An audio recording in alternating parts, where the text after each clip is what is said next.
The Holocene has ended.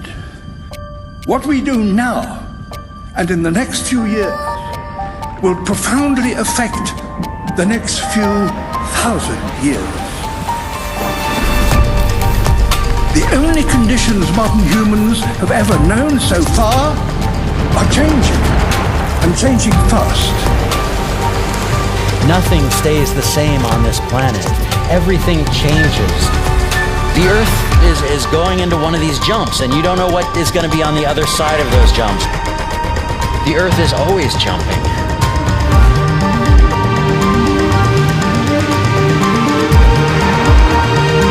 Things move on this planet. Things are not still. Everything is turning.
As it begins to run out of fuel, the sun won't simply fade away to nothing.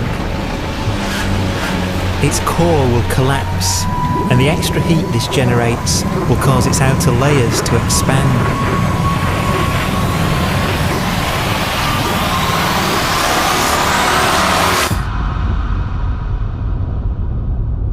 The sun is now dead. Its remains slowly cooling in the freezing temperatures of deep space.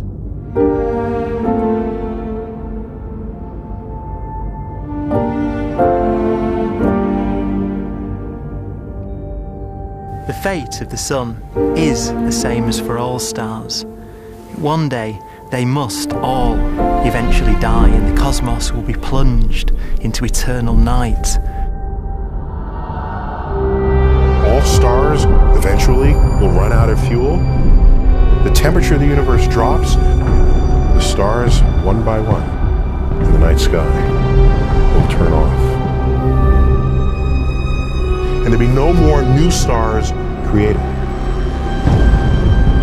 And so that the universe will end not with a bang, but with a whimper. And not in fire, but in ice.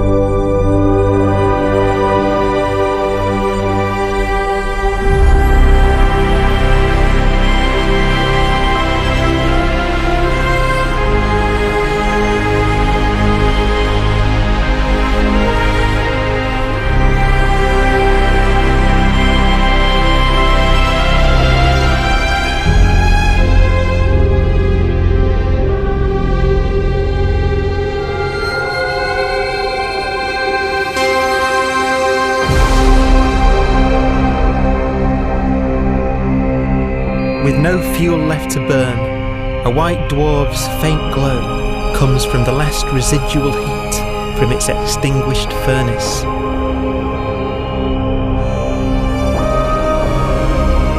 Looking at it from where the Earth is now, it would only generate the same amount of light as the full moon on a clear night.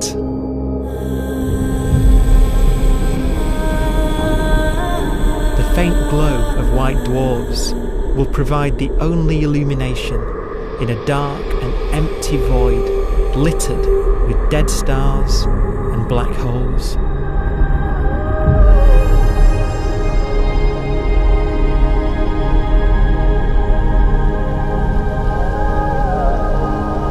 ways, it's kind of a ghost universe. It's the corpses, the zombie stars, that will take us into the future.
A black dwarf will be the final fate of those last stars. White dwarfs that have become so cold that they barely emit any more heat or light. Black dwarfs are dark, dense, decaying balls of degenerate matter, little more than the ashes of stars. Their constituent atoms are so severely crushed that black dwarfs are 1,000,000 times denser than our sun.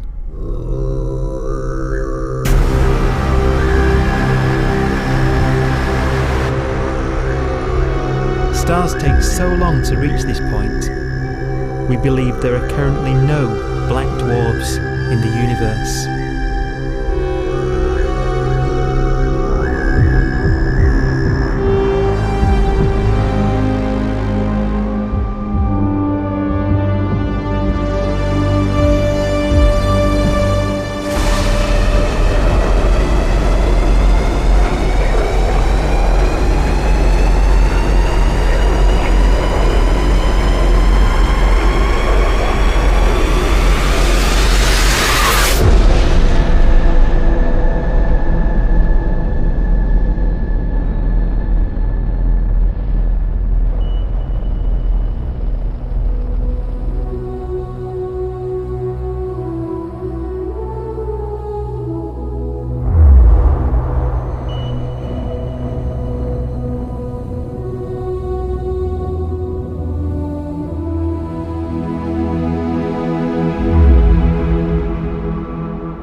We have a pace of life that's based on really the energy available to us now.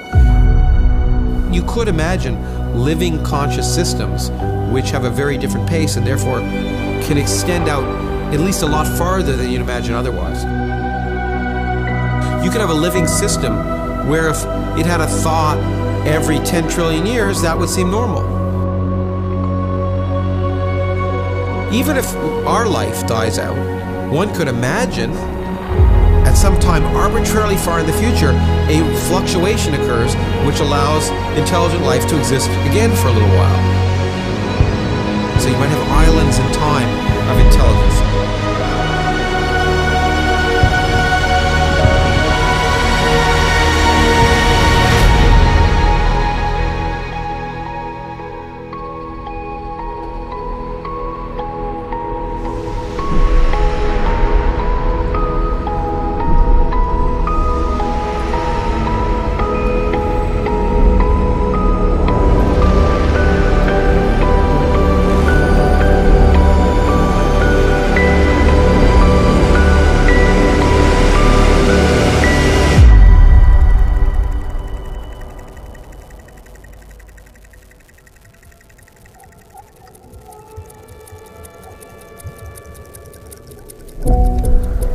Proton, one of the fundamental building blocks of atomic matter, of what makes us up, can just spontaneously fall apart. Any material that evades the pull of a black hole eventually dies away as its protons disintegrate.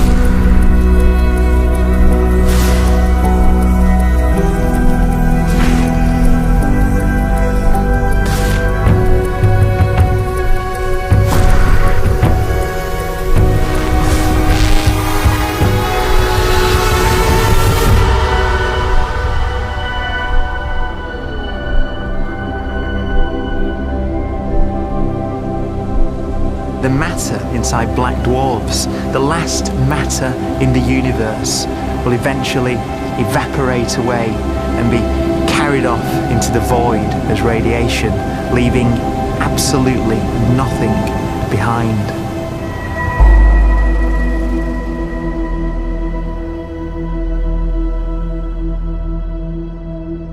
With the black dwarfs gone, there won't be a single atom of matter left.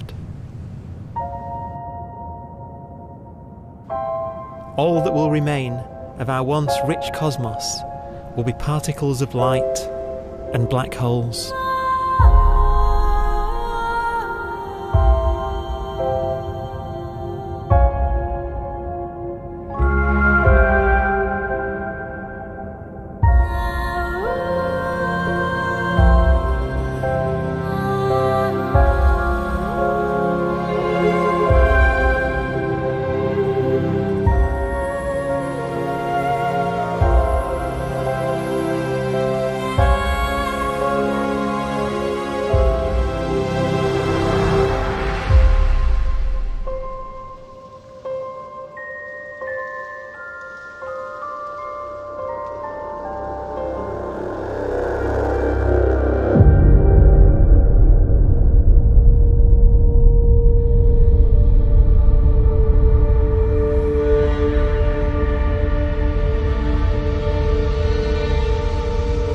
The arrow of time creates a bright window in the universe's adolescence, during which life is possible.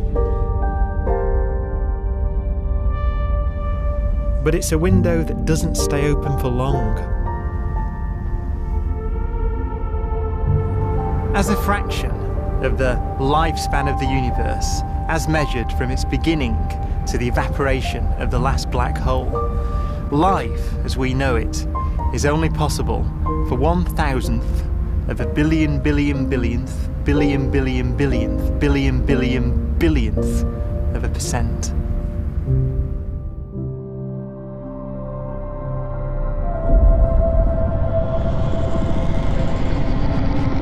Black holes become the fundamental building block of the universe. A galaxy will basically be a supermassive black hole in a center with smaller black holes orbiting it. Zombie galaxies filled with black holes continue to evolve. They'll eat each other and they'll get bigger, and maybe they'll fall into the supermassive black hole and it'll get bigger.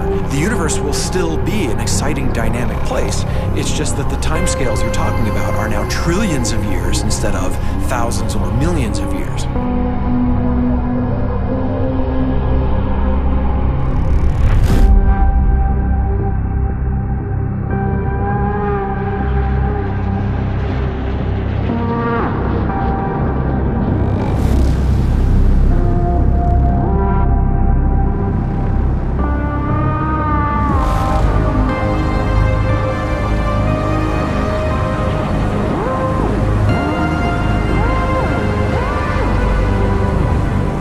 Black holes can bang on space-time like mallets on a drum.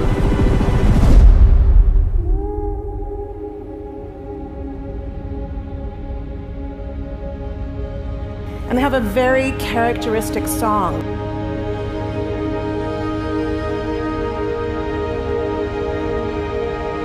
Imagine two black holes that have lived a long life together. At the end of their lives, they're going around each other, crossing thousands of kilometers in a fraction of a second. As they do so, they leave behind in their wake a ringing of space, an actual wave on space-time.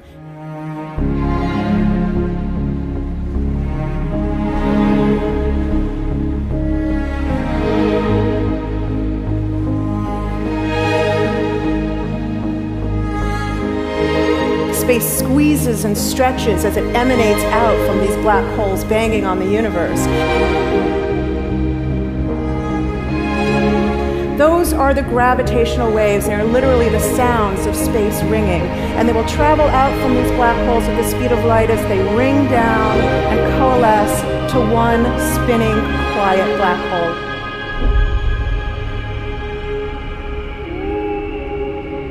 If you were standing near enough, your ear would resonate with the squeezing and stretching of space. You would literally hear the sound.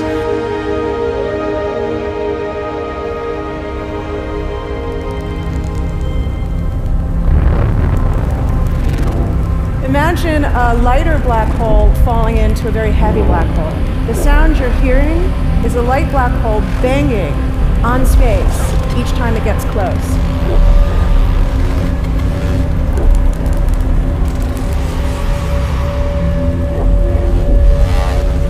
As it falls in, it gets faster and it gets louder.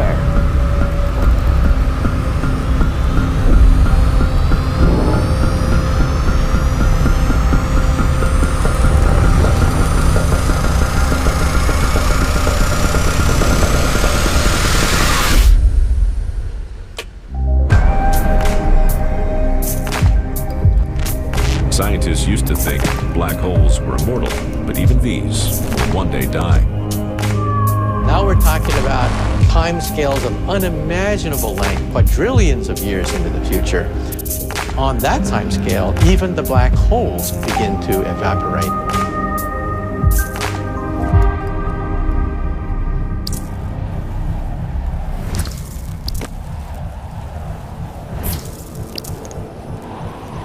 According to quantum mechanics, space is filled with virtual particles, and antiparticles, that are constantly materializing in pairs, separating, coming together again, and annihilating each other.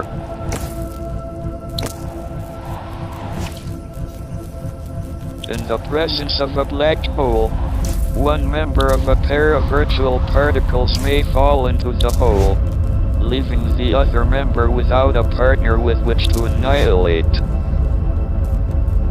The forsaken particle appears to be radiation emitted by the black hole.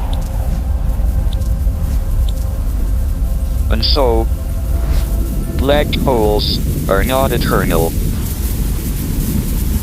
They evaporate away at an increasing rate until they vanish in a gigantic explosion.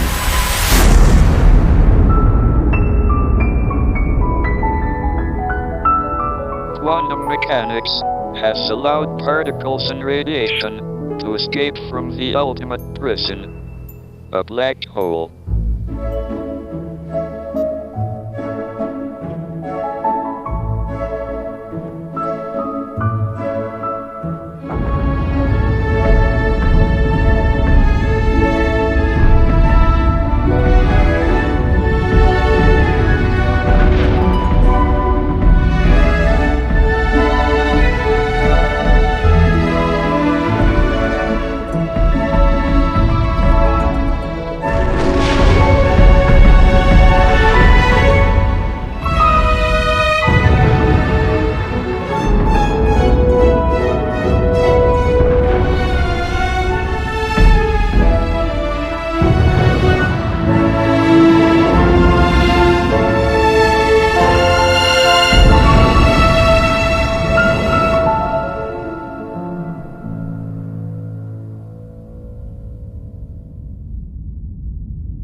Philosophers and poets have asked the question, will the world end in fire or ice? We can now give an answer. The latest evidence shows that the universe is not slowing down, but it's speeding up out of control. And the universe, we think, will die in ice. Trillions upon trillions of years from now. Empty space itself has energy. In every little cubic centimeter of space, whether or not there's stuff whether or not there's particles, matter, radiation, or whatever, there is still energy even in the space itself. And this energy, according to Einstein, exerts a push on the universe. What is the weird stuff that's accelerating the universe? We call it dark energy. And this stuff is the dominant stuff of the universe. Almost 3/4 of the matter-energy content of the universe is this dark energy. And we don't know what it is. Dark energy, unlike matter or radiation, does not dilute away as the universe expands. This has crucial implications for what the universe is going to do in the future. So what will be the future of the universe? Well, if the dark energy remains dominant and repulsive, the universe will expand forever.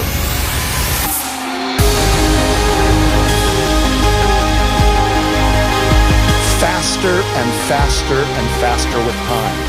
A runaway universe. 70% of the energy of the universe resides in empty space, and we don't understand why. But we do know what will happen. If that energy continues to be there, the universe will become cold and dark and empty. That's the future as it might be. We don't know because we don't yet understand the nature of dark energy. Until we do, we won't know the future. We won't even understand our own origins, and that's why we want to know and study this subject.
forecast does seem to be for an ever colder, ever emptier universe.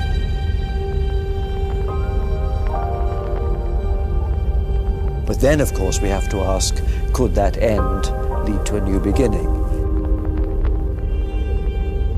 And there are ideas whereby what actually is the end of our universe could in some sense be linked to the beginning of a new one.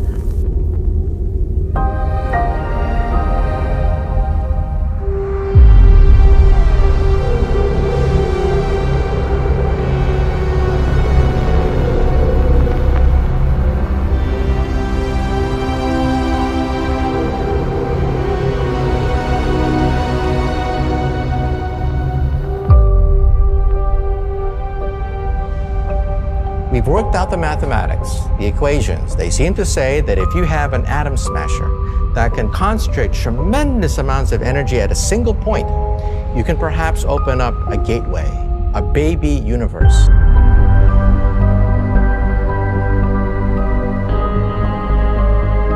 Facing the death of everything there is, this perhaps is their only possibility of escape. And this also raises a very intriguing possibility, sheer speculation of course, that perhaps any universe that has intelligent life in it will create baby universes, will create lifeboats, and proliferate child universes.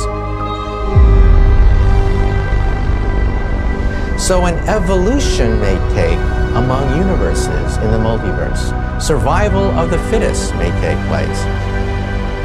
So those universes which do not have intelligent life are infertile. They have no children. But those universes that have mild temperatures, stars like us, would create civilizations that could open up child universes, and they would then proliferate.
After an unimaginable length of time, even the black holes will have evaporated and the universe will be nothing but a sea of photons gradually tending towards the same temperature as the expansion of the universe cools them towards absolute zero.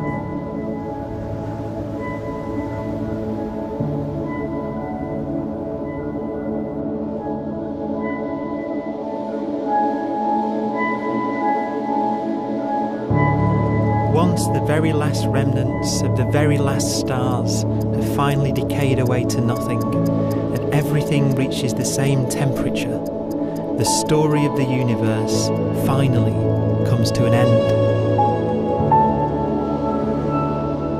For the first time in its life, the universe will be permanent and unchanging. Entropy finally stops increasing because the cosmos cannot get any more disordered. Nothing happens, and it keeps not happening forever.